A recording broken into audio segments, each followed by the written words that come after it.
Alhamdulillah kita masih di Jelang Beduk hanya di TVRI. Ibu semangat ya Bu. Terima kasih Bu. Ini kebetulan kita ngundang tetangga-tetangga Bu. Jadi ini semua pada ngumpul. Sekalian nanti kita mau buka puasa bareng di sini. Udah dimasakin, dibikinin es tadi ya. Es apa? Es yang panas, es TMJ ya. Nah Bu, kembali lagi ke bersyukur nih Bu. Kan ada nih kadang kita bersyukur kalau kita dapat nikmat. Tapi kadang ada perintah juga, walaupun dapat musibah, kita harus bersyukur. Gimana itu Bu? Terima kasih Mas Bagja. Jadi memang konsep kita bersyukur bahwa Rasulullah Shallallahu Alaihi Wasallam berkata bahwa dalam keadaan apapun yang diberikan oleh Allah Subhanahu Wa Taala kita harus bersyukur.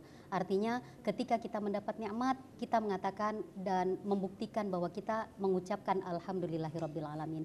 Tapi ketika kita mendapat musibah maka kita juga tetap harus bersyukur dengan mengucapkan Alhamdulillah ala kulli halin. Artinya saya bersyukur kepada Allah apapun keadaannya. Nah, memang kadang-kadang ada orang yang mengatakan begini. Dalam surat Ibrahim ayat 7, Allah Subhanahu wa taala berfirman yang berbunyi, la in syakartum la azidannakum wa la in kafartum inna adzabi lasyadid. Itu firman Allah Subhanahu wa taala.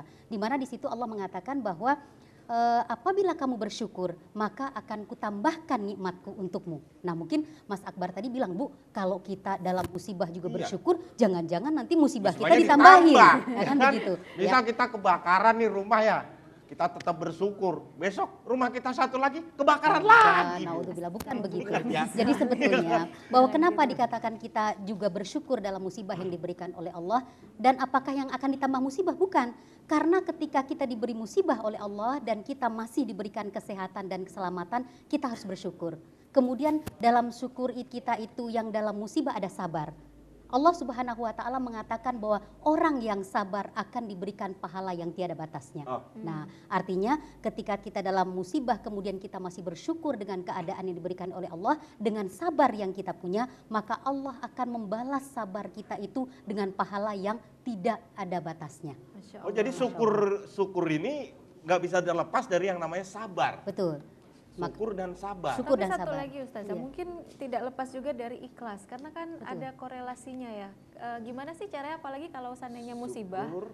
Iya, apalagi syukur, sabar, ikhlas. Ya, jadi ketika dapat musibah kita tetap harus bersyukur, itu kan harus ada rasa ikhlas yang luar biasa. Sementara itu kan sulit ya Ustazah. Itu harus gimana sih? Jadi memang dikatakan bahwa dalam Islam itu dikatakan bahwa al-imanu nisfani. Iman kita itu ada dua bahagian, yaitu ada syukur dan sabar. Jadi syukur dan sabar itu pasti harus ada ikhlas. Dia kalau tidak ada ikhlas maka tidak akan terjadi sabar dan syukur. Nah, bagaimana caranya kita supaya ada ikhlas dalam sabar dan syukur kita itu tadi? Jadi dikatakan oleh Rasulullah Shallallahu Alaihi Wasallam, apabila kita mendapat nikmat dari Allah, maka kita harus melihat orang yang di bawah kita. Artinya kalau kita sekarang punya motor, jangan lihat orang yang punya mobil. Kita nggak akan bersyukur, kita akan selalu merasa kurang. Tapi ketika kita punya motor, yang kita lihat adalah orang yang punya sepeda, atau orang yang berjalan kaki, atau orang yang gak bisa berjalan. Insya Allah. Maka kemudian syukur kita akan muncul. Tapi kalau kita mendapat cobaan dari Allah Subhanahu wa taala, kita lihat orang yang di atas kita, artinya cobaan yang melebihi cobaan yang diberikan Allah pada kita. Maka akan tetap ada rasa sabar kita, karena ternyata ada orang lain yang mendapat cobaan yang lebih berat daripada kita. Nah, disitulah ikhlas kita kemudian akan muncul. Karena ternyata, dan kita harus yakin bahwa Allah tidak pernah akan membebani umatnya terhadap satu masalah atau cobaan yang di luar batas kemampuannya. Ketika Allah memberikan cobaan kepada kita, Allah menganggap bahwa kita mampu. Dan justru disitulah ketika kita ikhlas, kita tidak komplain, kita tetap bersyukur dengan diberikan oleh Allah, Allah akan membalas dengan pahala yang tidak ada batasnya. Wah, itu alhamdulillah kalau di keluarga saya sudah saya terapin tuh Bu. Luar biasa yang namanya sabar dan syukur, ya kan? Saya itu selalu bersyukur punya istri yang cantik, dan istri saya juga selalu bersabar Masya Allah, mendapatkan ya, suami seperti saya. Itulah saya syukur dan sabar. Pernah nanya nggak ikhlas nggak? Ikhlas, loh kalau ikhlas ya, ini saya kasih tahu, mohon maaf ya Ustadzah. Jadi saya tuh selalu ikhlas dan pasrah. Jadi waktu saya dapat beban ekonomi, waktu itu nganggur nggak ada pekerjaan, saya ikhlas dan pasrah. anak istri saya ikhlasin, saya pasrahkan mertua.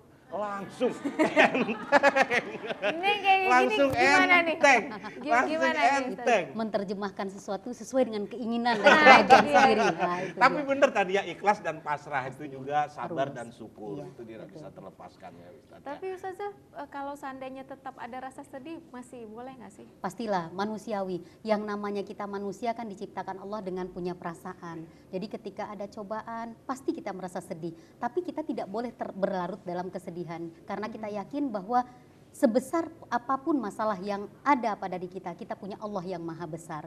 Jadi ketika kita punya masalah dan cobaan, maka kemudian kita harus kembali kepada Allah. Karena Allah lah yang kemudian akan bisa mengeluarkan kita dari masalah tersebut. Jadi masalah kita kecil, Allah yang maha besar, Allah yang akan bisa mengeluarkan kita dari segala permasalahan kita itu. Gitu Mas Akbar. Jadi intinya kadang kita ngasih cobaan terus, namanya hidup kan banyak cobaan ya kan. Kalau banyak door prize namanya undian ya kan. Ya kan?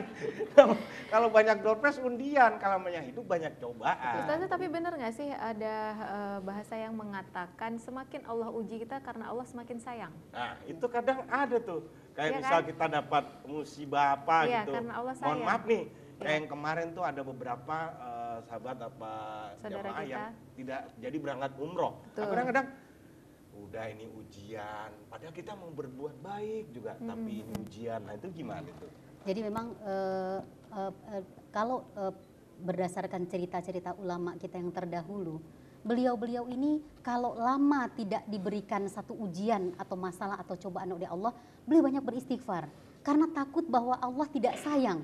Oh. Jadi ulama-ulama terdahulu ini ketika beliau merasa hidupnya jalan mulus begitu saja, malah berpikir banyak-banyak istighfar kepada Allah, jangan sampai dengan Allah tidak memberikan cobaan dan musibah kepada mereka, mereka merasa mereka ditinggalkan oleh Allah. Nah itulah, jadi memang ketika kita ada dalam cobaan, maka kemudian frekuensi, kemudian kita mendekati Allah pasti akan semakin.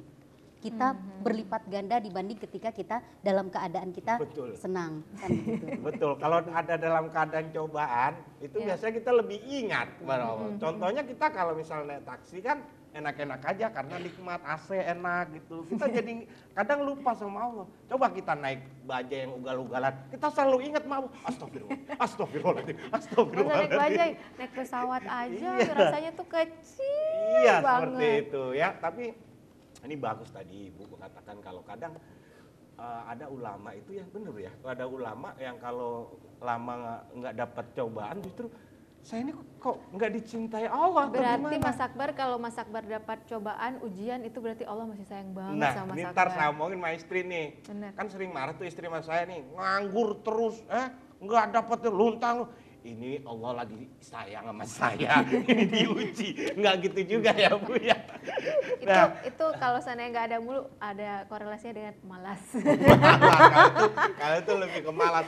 Nah, pemirsa jangan kemana-mana, baik yang di rumah maupun yang di studio ya. Ntar yang di studio kabur juga nih lagi. Ya. Nggak, karena setelah ini kita juga nanti ada interaktif. Sesi pertanyaan ya. Tanya jawab. Silakan Ibu yang mau nanya permasalahan apapun, terutama tentang bersyukur, bisa langsung mengajukan pertanyaan nanti ke Ustadzah Elda. Nah pemirsa jangan kemana-mana, tetap di Jelang Beduk di TVRI.